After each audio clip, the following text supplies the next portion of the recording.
Yaron Lashinsky and Sarah Milgram were a beautiful young couple. In fact, we learned that Yaron was planning to propose to Sarah next week in Jerusalem. Yaron's father, Daniel, spoke about the young couple's devotion for one another this morning. He said, "They were in love, one for the other. The embassy told us they were like a star couple at the embassy. I never expected something like this. He had his whole life before him." These words, especially every parent knows, are heart-wrenching. The evil of anti-Semitism must be eradicated from our society. And I think I speak for all MAHA moms across the country when I say we look forward to the president's event and remarks later this afternoon. And as we head into the Memorial Day weekend, a quick update on gas prices. According to the fuel savings platform Gas Buddy, the national average price of gasoline is expected to be $3.08 on Memorial Day. We expect that to continue to decline because of the president's energy policies. The president and his team speak more about this historic report later. But this should be good news for everyone. I don't care what your politics are. We should all agree that we want our children to be healthy and safe, and we want our food supply to be healthy and safe. We have the best farmers and ranchers in the world right here in the United States of America. In a high-stakes political environment marked by global tensions, domestic challenges, and fierce partisan divides, the White House briefing room again became national attention. Delivered with gravity and characteristic resolve, the fictional briefing represents a vision of a second Trump administration firmly asserting its priorities on law enforcement, immigration, public health, economic reform, and foreign policy. This extended address opens with a somber reflection on a tragic act of violence, the murder of 2 Israeli embassy staffers in Washington, D.C., which sets the emotional tone for the broader themes of justice, national security, and moral clarity. Good afternoon, everybody. Good afternoon. How are we? Good? Good. President Trump is saddened and outraged over the brutal murder of 2 Israeli embassy staff here in Washington, D.C. last night. Yaron Lashinsky and Sarah Milgram were a beautiful young couple. In fact, we learned that Yaron was planning to propose to Sarah next week in Jerusalem. Yaron's father, Daniel, spoke about the young couple's devotion for one another this morning. He said, "They were in love, one for the other. The embassy told us they were like a star couple at the embassy. I never expected something like this. He had his whole life before him." These words, especially every parent knows, are heart-wrenching. The evil of anti-Semitism must be eradicated from our society. I spoke to the Attorney General this morning. The Department of Justice will be prosecuting the perpetrator responsible for this to the fullest extent of the law. Hatred has no place in the United States of America under President Donald Trump. Everyone here at the White House is praying for the victims' friends and families during this unimaginable time. Now for some scheduling announcements. On Saturday morning, President Trump will deliver the commencement address at the United States Military Academy at West Point. On Monday, to commemorate Memorial Day, the President will visit Arlington National Cemetery and participate in a wreath-laying ceremony. The President will further honor our military next month on June 14th when he hosts the 250th anniversary of the United States Army with a grand military parade celebration right here in our nation's capital. President Trump will be joined by veterans, active duty troops, wounded warriors, Gold Star families, and patriotic Americans from across the country to celebrate our heroes who have kept us safe. Tickets for the parade and the celebration are available through the America 250 Commission's event registration portal. It will be a truly historic and special day for our country. After the parade, President Trump will travel to the G7 Leaders Summit in Canada from June 15th through the 17th. We will be sending additional logistics information out after the briefing. Last night, Republicans in the House passed the One Big Beautiful Bill Act, the most significant piece of legislation in years. There were a lot of good faith negotiations in the Republican conference leading up to the final passage, but as always, President Trump came in at the end to bring all sides together and get this deal done. This one big beautiful bill will implement President Trump's Make America Great Again agenda by delivering the largest tax cut in American history for middle-class families, the working class, and small businesses.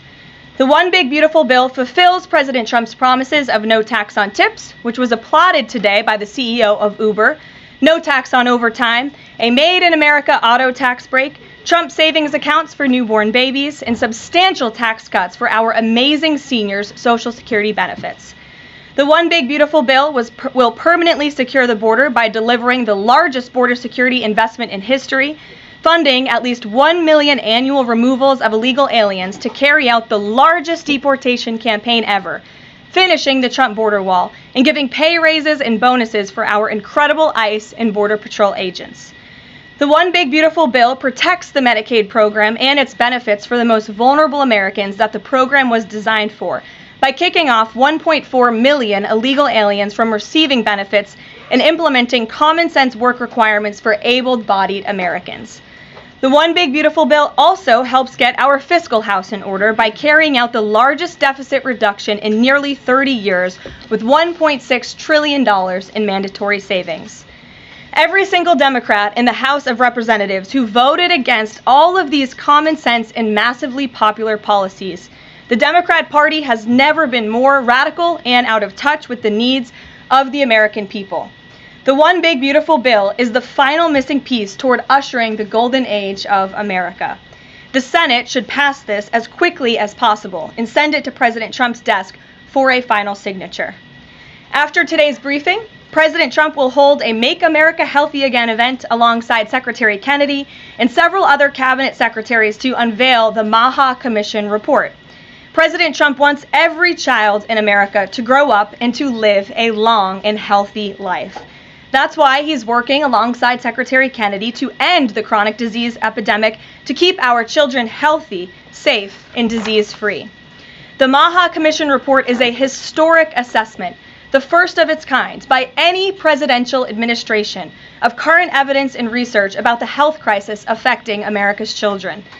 This report is a review of pre-existing research to comprehensively assess what we understand about our health problems and what we don't understand, and how we can find those answers. All of the findings will be based on the gold standard of science.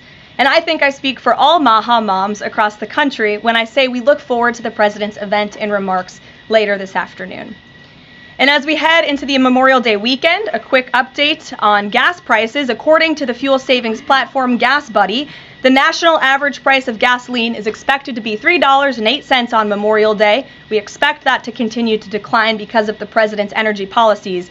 But this is down from Memorial Day last year. And adjusted for inflation, it's the second cheapest price per gallon of gas on Memorial Day since 2003, thanks to President Trump. And finally, in other news, the Department of Homeland Security conducted a deportation flight from Texas to remove vicious illegal criminals in the United States. All of these individuals were sent, or are trying to be sent, to a third country. And President Trump promised to get vicious illegal alien murderers, rapists, and pedophiles like these out of our country, and he is trying to deliver on this promise. But no matter how upset this makes Democrats, we will continue to deport these monsters to keep Americans safe. And here are the heinous individuals who were on that flight. A Cuban national, convicted of homicide, armed robbery, false impersonation of an official, kidnapping, and robbery strong arm. A Cuban national convicted of attempted first-degree murder with a weapon. A citizen of Laos convicted of first-degree murder and robbery. A Mexican national convicted of second-degree murder. A citizen of South Sudan convicted of robbery and the possession of a firearm. A citizen of Burma convicted of lascivious acts with a child less than 12 years old. A citizen of Burma convicted of first-degree sexual assault involving a victim mentally and physically incapable of resisting. It's disgusting. And a Vietnamese national convicted of first-degree murder. Now, a liberal activist district court judge in the city of Boston, Massachusetts, is trying to force the President of the United States to bring these monsters back to our country. Judge Brian Murphy is ordering the Department of Homeland Security to give these illegal criminals 15 days to reopen their immigration cases with access to phones and attorneys. Every single one of these individuals, I will add, had final orders of removal from our country. And now Judge Murphy is forcing federal officials to remain in Djibouti for over 2 weeks, threatening our U.S. diplomatic relationships with countries around the world, and putting these agents' lives in danger by having to be with these illegal murderers, criminals, and rapists. This is completely absurd. Judge Brian Murphy is not the Secretary of State. He is not the Secretary of Defense or the Commander-in-Chief. He is a district court judge in Massachusetts. He cannot control the foreign policy or the national security of the United States of America, and to suggest otherwise is being completely absurd. According to new reporting about this judge, he's a registered Democrat in Massachusetts who during his Senate confirmation hearings failed to disclose his ties to a radical left-wing organization that claimed the word illegal to describe illegal aliens was inherently prejudicial. This massive judicial overreach by Judge Murphy is part of the same opposition our administration has faced since day one. Radical left-wing judges are egregiously trying to stop President Trump from using his core constitutional powers as head of the executive branch and commander-in-chief. These judicial activists want to unilaterally stop President Trump from deporting foreign terrorists and keeping the American people safe. Nearly 80 million Americans re-elected this president to deport illegal criminals from our homeland, and polling consistently shows that 90% of Americans want illegal alien criminals, especially those with final orders of removal from our country, who have chosen to continue to stay here illegally. Americans want these people sent home. We hope the Supreme Court will continue to rein this in as soon as possible to restore proper constitutional order in our country. We'll take some questions. And here in our new media seat today, we have Jillian Michaels. She's a renowned personal health expert. I know all of you know her. I certainly do, watching fitness videos growing up. And a media powerhouse who continues to expand her reach with her podcast, Keeping It Real. Jillian, I know you're here today for the Make America Healthy Again event. We're proud to welcome you to the White House. Thanks for being in the briefing. Why don't you go ahead? Thank you for having me. As a MAHA mom yourself, how do you interpret the significance of this report in terms of delivering measurable health improvements for Americans and their kids, and what specific actions does the administration plan to take in response to it? Sure. Well, thank you for the question. And again, thank you very much for being here. I would like to emphasize, we held a call earlier today with Secretary Kennedy, Secretary Rollins, Administrator Zeldin, and other officials at Health and Human Services to talk about the gravity of this report.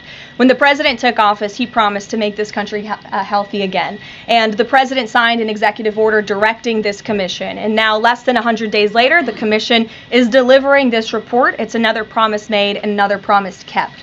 And the report identifies 4 major factors that are contributing to the rise in childhood chronic disease. Again, this is the first time the federal government has really recognized in a single report that we have a problem in our country. Our children are getting sicker, not healthier. This is not just a crisis, a health crisis, but it poses national security implications as well. And this administration is focused on ensuring we understand why. The 4 factors contributing to the report, as you will all hear from the president later, are number 1, poor diet, a robust discussion about ultra-processed food that are dominating our children's diets, environmental chemical exposure, plastics and other chemicals that are unfortunately a part of our daily American life. It talks about the lack of physical activity and chronic stress, and how technology-driven lifestyles are contributing to the decline of our children's physical and mental health. And then lastly, the report touches on the over-medicalization that's taking place in our American society, nowhere else in the world, but just right here in the United States of America. And the report directs the entire administration to understand why these issues are happening and what public policy can the administration implement to ensure that we are fostering a more healthy country for our children. So I'll leave it at that and let the president President and his team speak more about this historic report later. But this should be good news for everyone. I don't care what your politics are. We should all agree that we want our children to be healthy and safe, and we want our food supply to be healthy and safe. We have the best farmers and ranchers in the world right here in the United States of America, and we have the best workers in the world. We have the best people in the world, but unfortunately we have a health crisis that's been plaguing us for too long, and this report speaks to the heart of it. You're welcome. Thanks for being here. Garrett, go ahead. Karoline, you guys are very proud of your record on transparency. I have two transparency-related questions for you. Sure. On the president's dinner tonight, will the White House commit to making a list of the attendees public so people can see who's paying for that kind of access to the president? Well, as you know, Garrett, this question has been raised with the president. I have also addressed the dinner tonight. The president is attending it in his personal time. It is not a White House dinner. It's not taking place here at the White House, but certainly I can raise that question and try to get you an answer for it. Okay, and on the Qatari aircraft, the Air Force has said they're going to classify all the information about the work that has to get done to bring it up to snuff to be Air Force One. Previous Air Force One contracts, including the one that the president entered into in 2018, are public. That's available knowledge. Will the White House commit to releasing who's doing that work and the cost of that work? I understand that some elements might be classified about specific systems, but will you commit to releasing that basic information so people can see ultimately what this costs? Well, Garrett, as you know, that's a question for the Department of Defense and the United States Air Force, who is accepting this jet as part of their fleet. Declassify anything he wants. Well, you'll have to ask the Department of Defense and the United States Air Force, who is accepting this jet as part of its fleet. Peter. The president can declassify anything that he wants. Has he looked to see if there are any records here that would contradict what we've been told about Joe Biden's decline?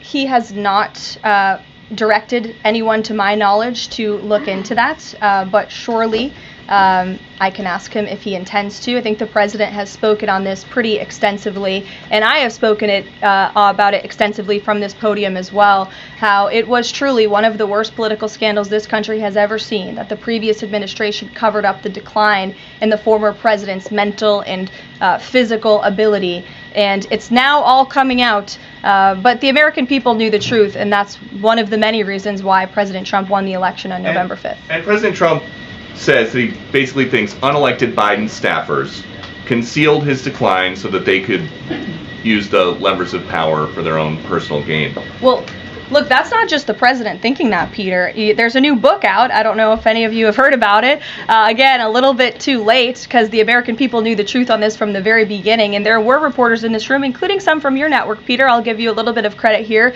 who have said that clearly Joe Biden's staffers were engaging in this cover-up. So this is common sense. This isn't the president making it up. These are facts that are now finally being revealed. Right, and I'm not saying the president's making it up, but he specifically talks about the auto pen. He thinks that staffers were using this auto pen. Mm-hmm. Is there some kind of like a badge that you have to swipe to use an auto pen? Is there a record of that? I can tell you here at this White House, the president signs any document that has legal implications. The president signs every executive order. He signs every proclamation. He signs pretty much every document that is needed for the president's signature, with the exception of maybe some letters to children. From what we have heard and seen, that was not the case in the previous administration, and the president is raising good questions that are worth looking into. And as for MAHA, I'm going to take a sip of water, if that's okay with you guys. Go ahead.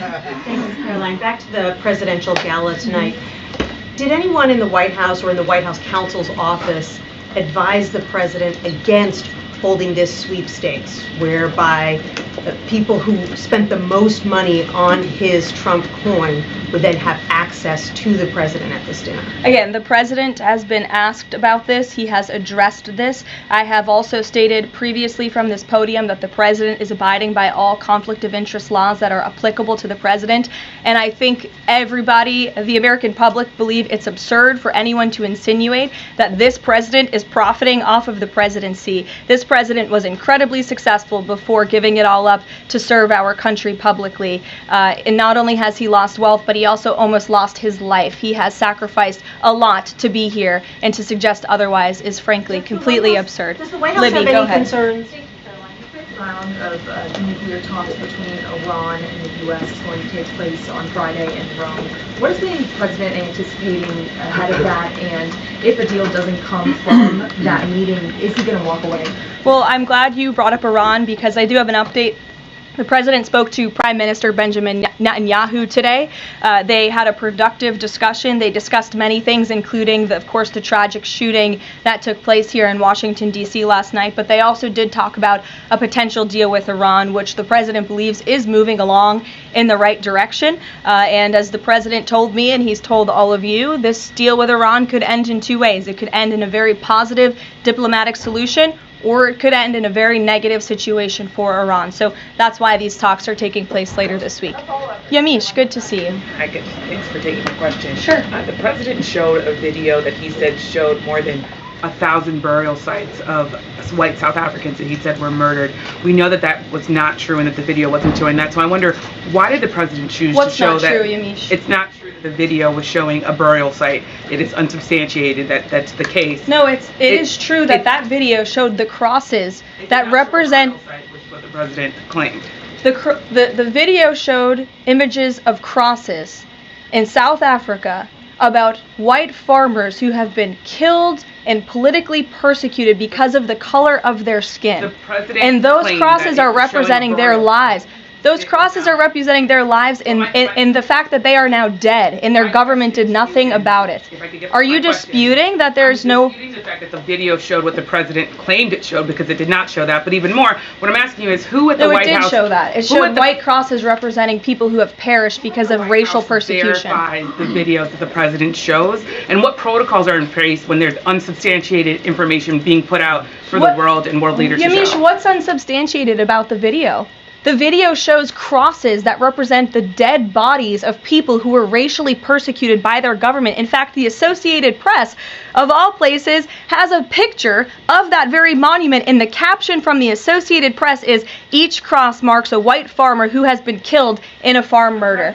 So it is substantiated, not just by that video and the physical evidence that everybody saw on display in the Oval Office, but also by another outlet in this room, the Associated Press. So you should take it up with them if you believe the claim is unsubstantiated. And that's a ridiculous line of questioning. John, go ahead. Go ahead, John. Thank you, Karoline. The big, beautiful bill now goes to the Senate. Does, yes. A lot of the Republican senators have promised amendments that will water this thing down dramatically. What is the president's level of tolerance for their amendments to water it down, and what will be the action taken for some of the amendments that the president does not want? Sure. Well, the One Big Beautiful Bill is named the One Big Beautiful Bill for a reason, because it is a one big beautiful bill that encompasses just about everything this president could want for the American public. It delivers on so many of his core campaign promises. So surely we want to see those campaign promises signed into law. And as the president put in his Truth Social post this morning, and as he said to me, we can celebrate this past the House for a couple of hours, but now it's time for the Senate to get to work. The president has great relationship with Senate Majority Leader Thune, and of course so many friends on the Senate side of the Hill, and he's expecting them to get busy on this bill and send it to his desk as soon as possible. As the administration vows swift and decisive action in response to the attack, the briefing underscores President Trump's positioning as a protector of both American citizens and international allies. From there, the statement pivots into a sweeping overview of upcoming events and legislative milestones. The president's calendar, packed with symbolic and substantive appearances ranging from a commencement address at West Point to a historic military parade marking the 250th anniversary of the U.S. Army, reinforces a message of patriotism, military valor, and national pride. At the heart of the briefing lies the announcement of a fictional legislative triumph, the so-called One Big Beautiful Bill Act. Portrayed as the most consequential domestic reform package in modern American history, this sweeping bill aims to dramatically reshape the tax code, bolster immigration enforcement, and reduce government spending, all while framing the Democratic opposition as hopelessly out of touch with mainstream America. With promises of no tax on tips, Trump savings accounts, and mass deportations of undocumented immigrants with criminal records. The bill is presented as the cornerstone of a bold and unapologetic policy agenda. The press secretary then addresses growing tensions between the executive branch and the judiciary, specifically targeting a fictional ruling by a district court judge in Massachusetts that allegedly blocks the deportation of violent foreign criminals. This episode serves as a vehicle for criticizing what the administration characterizes as liberal judicial activism, while reaffirming the president's commitment to national sovereignty and the rule of law. Interwoven throughout the briefing is a new public health initiative, the Make America Healthy Again (MAHA) Commission, and its inaugural report.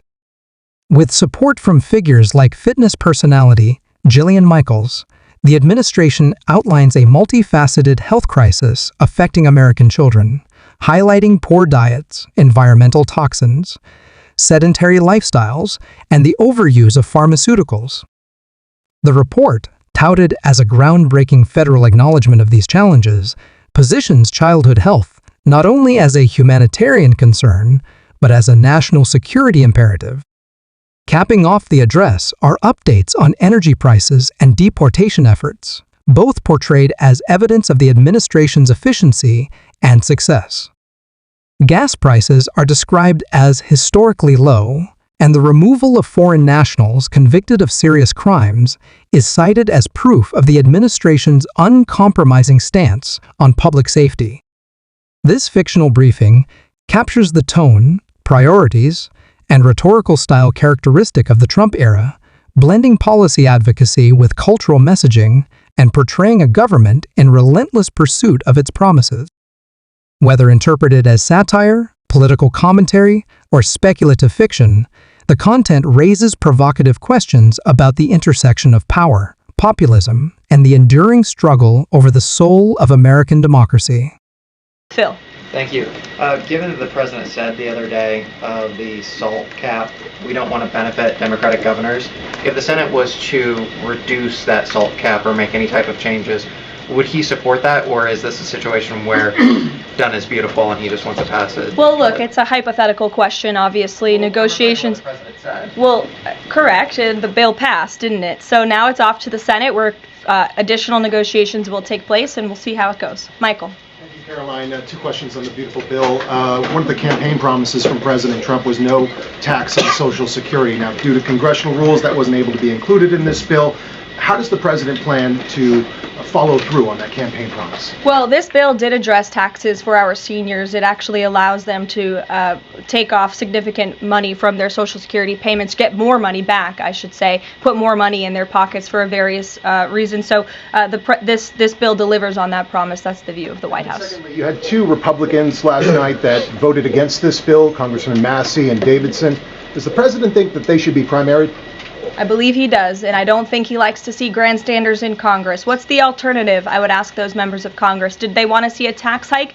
Did they want to see our country go bankrupt? That's the alternative by them trying to vote no. And the president believes the Republican Party needs to be unified, and the vast majority of Republicans clearly are, and are listening to the president. They are trusting in President Trump, as they should, because there's a reason he's sitting in this Oval Office. It's because he's the unequivocal leader of the Republican Party. Not just a president for Republicans, but all Americans. The president's approval rating is at an all-time high right now, and it's because he knows how to deliver, and Republicans like Thomas Massey and others should take note. Stephen. Thank you, Karoline. Building on the question about Social Security, the bill includes the president's promises to address taxes on tips and overtime. Could you say his feelings about the income cap? Is he satisfied where that landed? And also on a different matter, could you comment on the investigation that the Justice Department has into Andrew Cuomo? As for the first question, the president is clearly satisfied where the bill landed because it passed. Again, now it has to go to the Senate, so changes could certainly be made. As for your second question, I would defer you to the Department of Justice. Christian. Yeah, thanks, Caroline. Can you explain the decision to totally shake up FEMA leadership just a week before hurricane season? You'd have to ask the Department of Homeland Security in terms of leadership, but certainly the administration, and I know the National Security Council here at the White House is monitoring storms and natural disasters that are happening across the country at all times. We're briefed on those, the administration is briefed on those, and Secretary Noem is leading that effort for sure. Switching gears, Karoline. Yeah, just following up on Warren Davidson, I wanted to read you his quote that he posted online. While I love many things in the bill, promising someone else will cut spending in the future does not cut spending. Deficits do matter, and this bill grows them. Why should that get a Republican primary? This bill saves $1.6 trillion for the American taxpayer. It saves more than any bill that has ever passed Capitol Hill has. In fact, by double. The next bill saved $800 billion. This bill saves $1.6 trillion. So this is a very good bill for the American people, the American taxpayer. And I believe, as an outlet put it with a headline this morning, it might have been Politico actually, they wrote that the American people are going to be flush with cash when this thing is signed into law. And that's a good thing for American taxpayers. Sure, go ahead. Karoline, what is the president doing to win Senate passage by July 4th? And does that include work to eliminate carried interest and make business tax cuts permanent? Where is he on those issues? Well, look, this bill literally just passed the House of Representatives, so now our team is suiting up for discussions with the Senate side of Capitol Hill. The president again said this morning he hopes to see this bill at his desk as soon as possible, and he'll be engaged in the process to get it through the Senate, just like he was to get it through the House of Representatives. What kind of assurances did he give the Freedom Caucus members to kind of ensure that this would get through last night? Was changes to Fannie Mae and Freddie Mac part of that equation, changes administratively to Medicaid as well? Well, I was in that meeting yesterday with the president and House Freedom Caucus, and he told them how he wants to be a cheerleader for them, a cheerleader for the Republican Party, and for the country. And Republicans faced a pivotal moment yesterday. They could have voted to bankrupt the country and increase taxes by $4 trillion, or they could vote for this one big beautiful bill which cuts taxes and saves American taxpayers money. And he put that proposition before them, and clearly they heeded the call because the bill passed last night. Sure. Caroline, so on the or this morning rather. Every day is going into the next. Go ahead. The Netanyahu call. Just curious, did the president raise the flow of aid into Gaza? Is he happy with where that situation is right now? Not to my knowledge, but I can certainly go back and check. And did you have any reaction to the Supreme Court's ruling about the religious charter school today, as well as Justice Coney Barrett's decision to recuse herself? We'll get you an answer on that case specifically. Sure. You mentioned the president has a good relationship with Leader Thune. Has he talked to him specifically about the plan to get this through the Senate? Does he plan, or is he going to reach out to Republicans who have voiced concerns? Not to my knowledge. Has he spoken to Leader Thune this morning? He very well could have. I just wasn't briefed on that call. We can go back and check for you. The president did speak to Prime Minister Netanyahu this morning. He also had a call with President Sheinbaum this morning. He was receiving his intelligence briefing. He's been very busy all morning. But again, he certainly intends to remain active and engaged in these negotiations with the United States Senate to get this bill done. And just following up on the dinner tonight, you mentioned this is not a White House dinner, but the president is always the president, and the Trump family is making money off of this. So can you just explain, how is this not the president using the office to enrich himself? All of the president's assets are in a blind trust, which is managed by his children, and I would argue one of the many reasons that the American people reelected this president back to this office is because he was a very successful businessman before giving it up to publicly serve our country. Reagan. Thanks, Caroline. Last week, the president told Brett Baer that he trusts his people, but thinks that the official narrative on his assassination attempts are, quote, a little bit odd. FBI Deputy Director Dan Bongino said days later that there's no conspiracy to find, and as he put it, quote, the there that you're looking for is not there. My question is the president personally satisfied with the investigations into the attempts on his life? And does he agree with Deputy FBI Director, or does he think there's more to it? Well, in the lead up to your question, you answered your own question with the president's own words, and I'll leave it at that. Sure, go ahead, Haley. Thank you, Caroline. Haley, go ahead. Oh, thanks. I wanted to follow up on his call with Prime Minister Netanyahu in his effort to reach a deal with Iran. Does he feel like he has the Prime Minister's support in this effort at this point, or did the Prime Minister raise concerns to him in this conversation? I won't get further into the private discussion between the President and the Prime Minister, but surely they have a good relationship, one that's built on transparency and trust. And the President has made it very clear to not just Prime Minister Netanyahu, but also the world, that he wants to see a deal with Iran struck, if one can be struck. He does not want to have to take the latter option, the more severe and negative option. He wants to see a deal. The President is a deal maker, and he believes strongly in diplomacy, and he's made that clear to the Prime Minister, but also to all of you and, frankly, the rest of the world. Mary. Thank you, Caroline. Two questions, one on the terror attack last night and then another on the big, beautiful bill. Do you or President Trump have a message to politicians like Ilhan Omar, who only this morning explicitly avoided condemning this act of terror? It's despicable. And frankly, we have seen a rise in anti-Semitic protests, of pro-Hamas protests, of terrorist sympathizers. We saw them on our college campuses, and we've seen the Democrat Party turn a blind eye and in some cases actually embrace such anti-Semitic illegal behavior. And that's why this administration has done more than any administration in history to crack down on anti-Semitism. As you know, in January, when the president took office, he signed a new executive order to combat anti-Semitism. He created a commission focused on doing just that.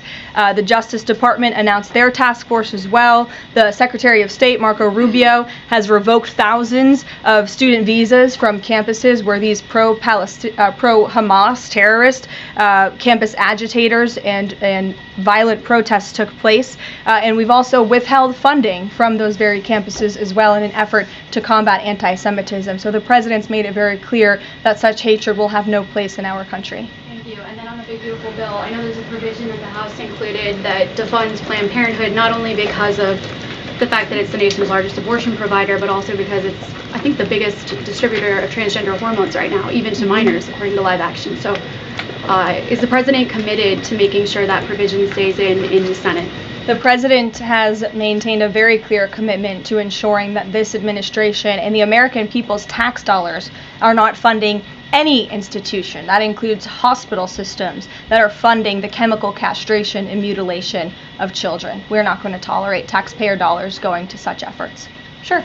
Thanks, Caroline. You mentioned at the top of the briefing that the migrants were to be sent to a third country. I was just wondering, could you share any more on, which countries the administration has struck these agreements with and what that agreement with South Sudan specifically looks like?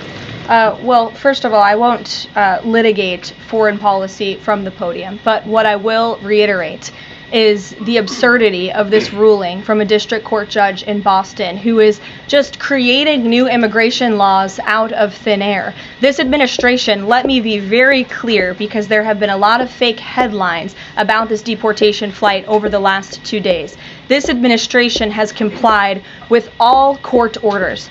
And the individuals whose names I just revealed and whose criminal histories I just spoke of that are on this flight, every single one of them had a final order of removal from our country. In fact, one of these violent illegal criminals had a final order of removal given to him in 1999.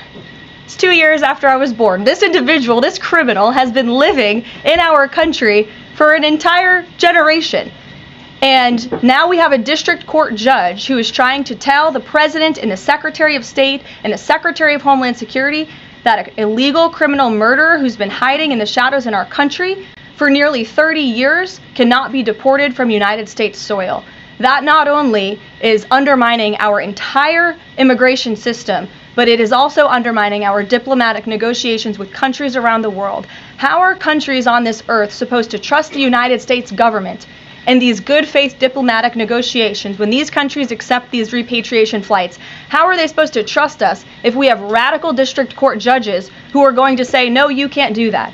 And now these illegal criminal murderers and rapists have to sit in Djibouti with our ICE agents who now have to sit there for more than 2 weeks without the proper resources. This judge is not only undermining our immigration system, undermining our foreign policy and our national security, but this judge is undermining the safety of the ICE agents who are putting their lives on the line to remove this list of illegal criminal terrorists. It's truly despicable what's happening in our court system, and the president and this administration hope that the Supreme Court will do what it needs to do to rein in these liberal activist judges. And the Supreme Court has already said it is well within the president's purview to dictate foreign policy, and a radical district court judge should not be getting in the way of that.